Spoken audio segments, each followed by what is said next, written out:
People have asked me a lot about this, like, how do you build a personal brand? And it has to be authentic, right? You can't pre- act like somebody else just because you think they're amazing and you want to be like them.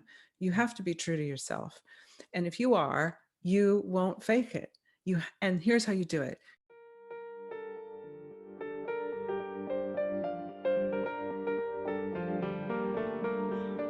Growing without faking it. How can we grow without faking it and showing an inaccurate picture of who we aspire to be versus who we are?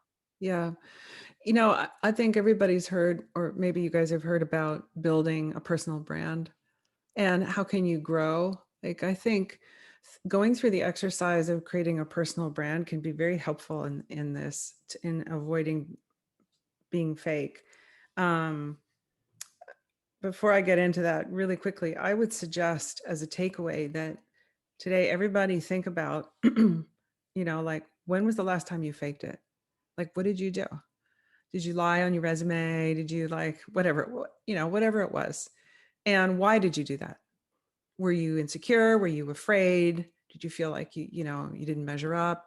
And then really dial into that feeling that triggered that and disarm the fear, organize the risk, peel back the onion, ask yourself those tough questions so that you feel like you're more resilient and confident.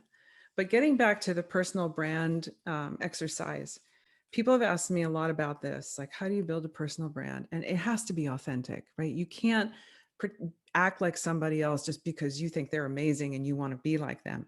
You have to be true to yourself. And if you are, you won't fake it. And here's how you do it. You sit down and you write down, sounds silly, write down who you are and what you stand for. What are your core values?